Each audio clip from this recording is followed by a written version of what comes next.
Robocop Rogue City isn't just a game, but a satisfying love letter to the Robocop franchise and the 80s themselves. Rogue City puts us in titanium boots of Detroit's finest cyborg legend, Robocop, in his most dangerous and action-packed journey yet. So, can Robocop serve the public trust, protect the innocent, or do you just want to obliterate the crime waves with your Auto 9 cannon? But the main question is Robocop Rogue City worth your time? Before we answer that, welcome to Stay Tuned on Gaming, where I see if games are worth your time. So if you like this video, please give it a like, comment down below, and subscribe to the channel. Let's get into the game. Warnings to the bad guys? It seems there will be trouble.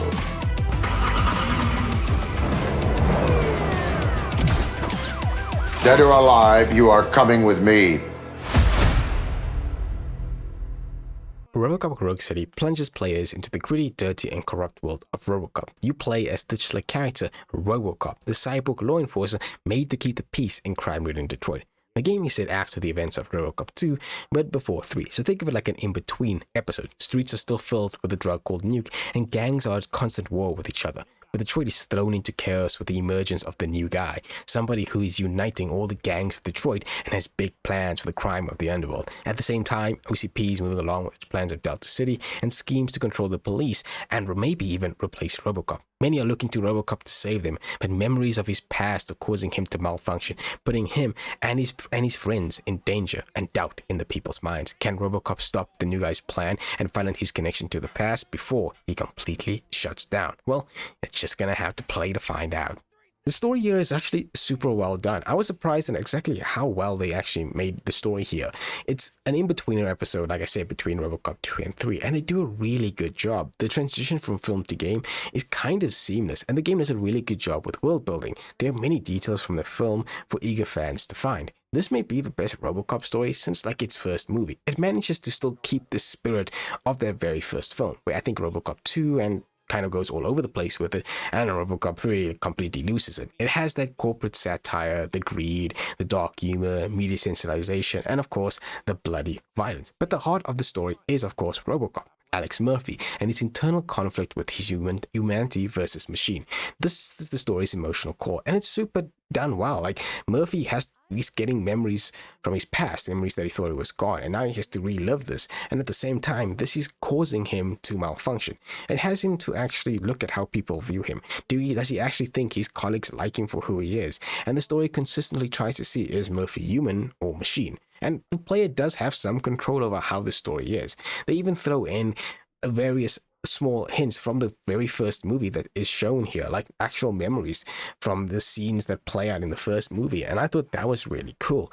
The story is also strengthened by the characters in the game. Lewis from the movies is in the game, and he's just as well written here, and has a really good relationship with Robocop. They really go in deep trying to explain his relationship with Lewis and how Robocop views her and how Lewis views him. Some good stuff there. Samantha Ortiz is a reporter looking to uncover the truth about OCP. Becca is a slimy OCP higher up who has his own agenda. You have a rookie cop, a Lewis Washington, who is a hire by OCP but wants to be a real cop. All of these stories are super interesting and super help in the world building. You can influence their stories by the choices you make and determine what ending you get. For example, you can make Samantha Ortiz a righteous reporter or not looking anything evil about OCP. There's a lot of good twists and turns that happen in the game, and if you especially are a fan of Robocop, you'll get a lot of kick out of some of the stuff they put in the game, because some of it I did not expect to even believe I could see in here. It was pretty cool, especially stuff like Robocop 2 that many people look over, but I was like, wow, they actually put this in here, especially a really awesome boss fight at the end of the game, which I thought was very fun. There's some negatives though. I would say that the main villain of the new guy doesn't really have much depth into him. He's kind of just there. He has some connection to the first film, but they don't really add much to the story. Like, they have this whole build up that he has some connection of causing Robocop to malfunction, but when it's revealed, it's kind of like, oh, that's it. I thought there would be something more, because they build him up so much in the game. I also think that the ending is kind of weak. It's presented as slideshow showing you the consequences of your choices in the game, and I wish we got a little bit more than just a slideshow showing you like what happened and the choices you made and how certain characters turned out. It's not a big thing, but it's just something I was pretty annoyed by. And I will give you a little bit of a tip here. You should at least watch Robocop 1 to get the full understanding of the story. This game expects you to know Robocop, know the lore, and know what the world of Robocop is, because it just drops you in without little context. So at least watch Robocop 1, and maybe 2 if you really want to get a kick out of some of the small nods they do to it, and of course some of the characters that you meet that is in Robocop 2, and of course some of them do show up in Robocop 3. So I think it's a really well done story, and probably one of the best since the first movie, and a good canon story too. Like if this ever becomes canon, you could literally do a rewatch of Robocop 1 to watch this game's cutscenes or play this game, and then do 3, and it will actually fit really well in there. Overall, a good time with the story. Nothing groundbreaking, and they don't take huge swings. There are some swings they take in here, which is really cool, but they don't take super crazy swings. There is some really good heartfelt moments, I think, in the game, and some really fun twists and turns that really was pretty shocking, especially that last boss, which I was really a fan of. Overall, good time. Where you left your car? You better go, Miss Ortiz. It seems there will be trouble. Alright, graphics wise, the game actually looks pretty good. This isn't a AAA game, more like a AA in my opinion, but the game actually looks good. The environments look great, from the cityscape to the high-rise of the OCP building to the bustling and busy police station. There's some really good environments here. The attention to detail from film to game is really well executed. There are many small details that you miss just by not looking around. Robocop himself also looks really good. This is a first-person shooter, but whenever you see him in cutscenes or whenever they do dialogue scenes, he looks really well done. But I do think that the game is let down by the facial animations, many of them feeling stiff and outdated and hardly having any emotion whatsoever. So I kind of get let down by that. At one point, Robocop looks so high detailed, and then you get a face that looks like it's something straight out of a PS3 game, which does bring you out of the immersion of what the game is. I think everything else is serviceable, and they do a really good job. On the audio side, Peter Weller does return to do Robocop, and he does a fantastic job. I know some people can say, oh, he doesn't sound exactly like Robocop. I mean, he's much older now. I think also everyone else does a really good job too. Some are better than others, but overall, voice acting is pretty good, and I really like Peter Weller. Sound effects are also really well done. The sound of the guns is super heavy and weighty. Robocop's walking are like straight from the freaking movie. That's all really good here. But there are some issues with the audio. First, I have to say the music. Look, there's not much here. They do use the movie's main theme, and they do reprisals of that theme a couple of times, but otherwise, I can't tell you any track besides the one rock track that seems to always be playing anywhere you go. There's nothing else memorable about the music. Most of the time they make the guns sounds like very loud, and other times it's just that one rock track. There's nothing else I could say was like, oh my gosh, I remember that track from this mission. Nothing. The biggest issue I did have though seems to be the audio desync issue. Now, I don't know if it was just on PC, maybe this happens everywhere else, but sometimes the audio would just go out of sync completely. Like it just wouldn't sync whatsoever. It got really annoying. This happened to me at least 3 times, and the only way you could fix the issue was completely going out of the game, then going back into the game. And even then, sometimes that wouldn't work. It would still be out of sync. I would just have to like leave it for an hour, then come back and try to play it again and be like, oh, now it's finally fixed. So I don't know if that's just a PC thing, but it did take me out. Nothing super game breaking, like, yeah, the audio sync issue shouldn't be happening in 2025, but nothing super game breaking on my end. Overall, I think that does keep it from being super standout, you know, the facial animations and then the audio issues and just not really good music. But it's still a fun time, still a good time with the graphics and the audio stuff. Robocop Rogue City's gameplay takes me back to a much simpler time in gaming. It's your old school first person shooter that embraces a little bit of modern gaming tropes in here. There's not a lot of fluff in the game, and I think that's a good thing. The game does something that most first person shooters don't do, and that's slowing down a lot. The developers wanted to replicate the slowness of Robocop in the film and put it in the game, and they do a really good job here. Robocop walks slow, doesn't use any cover, and feels like a tank. The shooting is tough and visceral, and the game doesn't shy away with it, with you even getting extra experience points for shooting enemies in the head, or even the dick. It was weird playing a first-person shooter without a cover system, but it works in the game and it fits the characters. Players are equipped with Robocop's iconic Auto 9 gun, which acts as your primary weapon.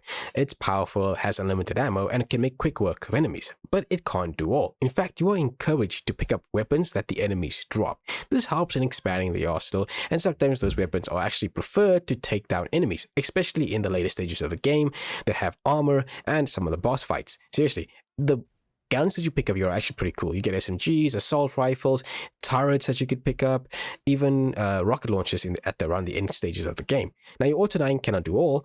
It can be upgraded. You can find motherboards in the world and then use nodes to increase the weapon stats. This can increase weapon damage, reload speed, armor piercing, various things. You can try to avoid the debuff, which is the red nodes because they give you debuffs, and you want to activate the golden nodes as they can activate special features for your Auto 9, such as an auto firing option or the ability to never need to reload the gun. What's great is that the stats that you put on your gun can also affect your secondary weapons, such as if you increase the reload speed, it will increase the reload speed of the secondary gun you have, which is actually super fun and useful. I kind of like this motherboard system because certain motherboards that you find are going to be connected, will have different like stats and will lean more to one stat, like reload speed and how much ammo you have in your gun, while others will go towards armor damage and how much weapon damage the gun does. So there is a little bit of variety, not a lot. And as for the chips that you find, each one will have different percentages, and so you can choose which one you want in there. They're also different shapes, so there's a little bit of strategy going in here as you need to figure out what shaped chip you want to put in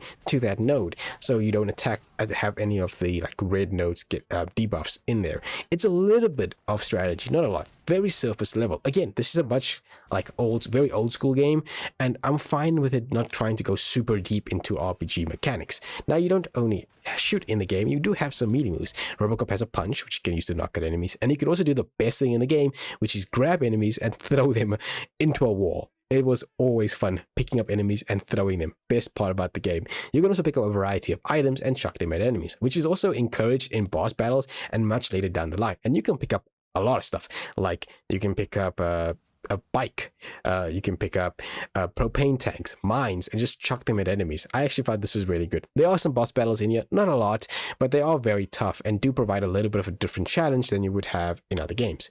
Now, experience is gained via combat, finding incriminating evidence, and completing missions. Now, you'll use these in various points in various sections. These trees will give you something that will alter your gameplay a little bit. Going down the engineering tree will give you a dash ability. The armor tree will give you a shield for a short time, or even allow bullets to ricochet off walls to hit enemies who hide behind cover. I kind of like this. Deduction and psychology trees will add more in decision making, which will help you in making the correct decisions for certain characters or certain events in the game.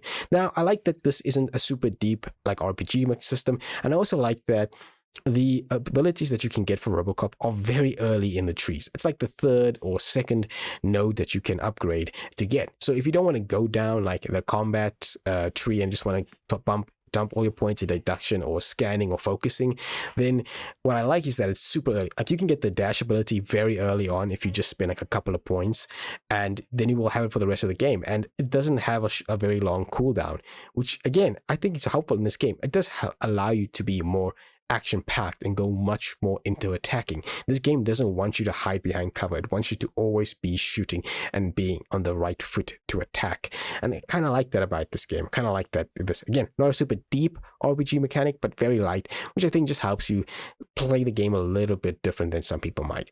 Now, the game does have a morale system and dialogue choices, and this is actually very important in the game as it can affect the ending. Morale choices will come down to serving the public trust or upholding justice, and this will change how people will view Robocop in the game.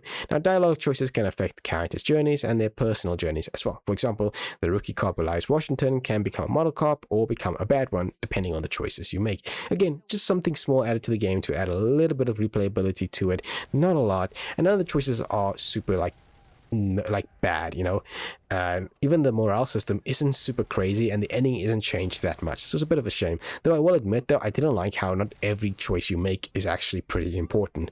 Like, the game always tries to trip you up by giving you like 3 different dialogue options, right? But then this choice actually means absolutely nothing. You'll still get the same ending. It's only a handful of choices for certain characters and certain events that will actually make a choice that will affect the game. For example, you can actually support this like election happening, and you can choose which mayor you want to elect.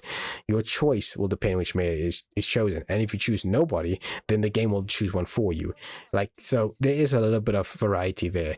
Now, as for enemies, there's a little bit of enemy variety here. Most human enemies only have small differences, but are mostly just cannon fodder. You do get some differences, like bikers that ride on bikes to attack you, snipers that do heavy damage from a distance.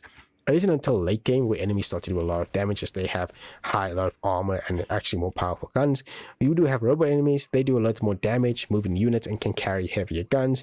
So there is a little bit of enemy variety. Again, nothing super crazy here. Now, what did surprise me was how the game does missions. I was expecting you to choose missions, go into a small like corridor area, like sealed off area, and just play it. But no, after you get given a mission, you're dropped into a large area to explore. Now, you could go straight to the main mission, but you're actually missing out on a lot if you don't explore, especially side missions. Some side missions are on the map, but most actually need to be discovered by exploring the area you're in. And if you don't, you can completely miss them. And if you miss them, you can't go back. Once you leave the mission area, you leave the mission area. For example, you get dropped into the city in the very early parts of the game, and you can basically thrown there to explore. You could go to the main mission, but walking around, you find so many things. You find OCP chests that will contain node chips for your motherboards. You can do police jobs like issuing tickets and solving disputes, and of course, find more side missions. And again, you have to actually find these side missions, which you can completely miss. If you see that the police is a police cruiser and the lights are on, it means that there may be a mission there. For example, trying to solve the murder of somebody that's just been murdered, and the quest will take you all across the city. I kind of like this. Now, not every mission is like this. Some are much more straightforward, like the bank mission, where you're just trying to stop the bank from being taken over, and they're pretty linear. But most of these areas are not linear, and they're pretty much just a big open area for you to explore. I kind of really like that. I think it was very cool to break that up. It does allow you to explore these areas, find the chests, and then, just have you spend a lot of time here. Missions will probably last you around maybe almost 2 hours or an hour and a half, depending on how long you want to be in that area. After you complete a mission, you return to the precinct, give an evaluation of your performance, and then you get briefed on your next mission. Now, I like all this stuff, but there is some nitpicks I will say about this game. My main nitpick I will say, though, is that I hate how slow Robocop moves. Don't get me wrong, I like the authenticity of him walking so slow, but there's a limit. I mean, I really want to explore the area, but when he runs, he still runs very, very slow. I think if he moved like 2% faster, I would have really liked it, because it adds like an extra 20 to almost 30 minutes of you just trying to explore the area, because you don't want to miss out on stuff. Like I said, you leave the area, you don't go back there. So it sucks, but I wish he just moved faster. Now, like I said, I like the motherboard system, but it doesn't have any depth in it. And you'll quickly find out that there's a very limited number of boards that you can find, and they aren't very that interesting. Like, after you find one that you'll probably like, you'll never use any of the other boards again, because there's no need to. I quickly found one board. I think this is like around the end point of the game. I found a motherboard system, and I like, this system is really good, because the enemies in the later stages of the game have like armor on them, and so your auto-9 hardly does any damage to them. And then I found this board, and then I found that my gun does so much damage that I never used any other board again, and it became my go-to. Like, bosses became so easy just because of the chips I put in there and the nodes. It was freaking awesome. But probably the worst thing in the game is the chip merging system. This is dumb. It is never explained how this system works. So basically what you're supposed to do here is take 3 chips and then put them together, and it makes one big chip. But they don't explain how the system works, and the system just gives you random results no matter what chips you choose. Now, like I said, the chips come in like different sizes. You get like T-shapes, dead ends, omni chips, and it's all about where they point to. So you don't want one that points to the buff. You want one that doesn't.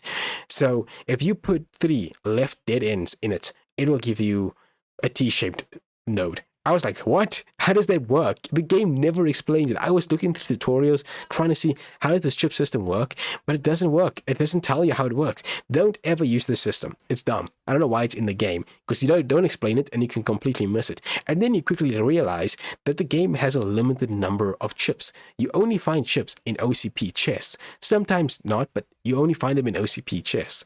And I was surprised to find out that if you chip merge them, you like 2 chips and you merge them together, then you don't find any more again, which is pretty terrible in my opinion. I couldn't believe how bad that chip system thing is. And I will say that the gameplay can be a little bit repetitive, because 95% of it is just hold down the trigger until everything dies. There's no tactics, there's no cover. It's you just walking into getting shot. You literally just get shot all the time. But overall, I think this game is fantastic. I love the gameplay. It's just super fun and old school, and I kind of just like that there isn't that much fluff in it. You don't get a ton of mini games. The RPG systems aren't this deep system so that you got to go through rabbit holes. There's no percentage numbers or anything like that. Just old school first-person shooter single-player games. Fantastic. 15 seconds to comply. Stand back. I'll do one better, cop. I'm out of here. You now have 5 seconds to comply. 4. I said 3, everything is under control. 1. Ed, I am stand now there. authorized to use physical force.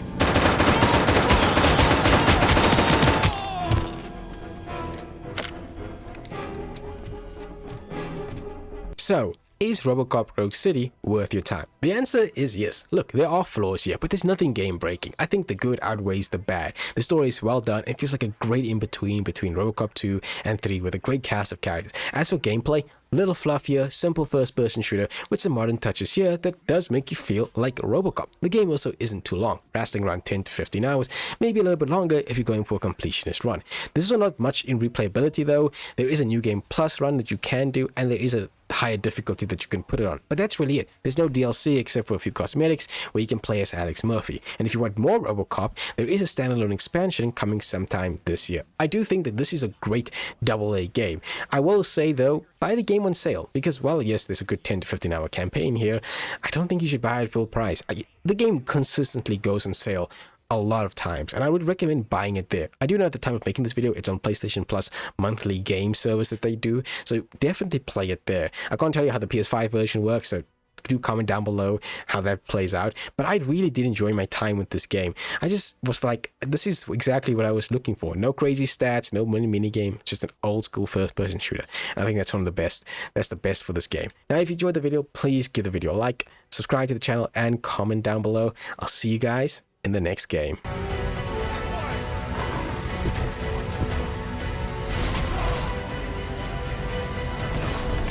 Trouble, then.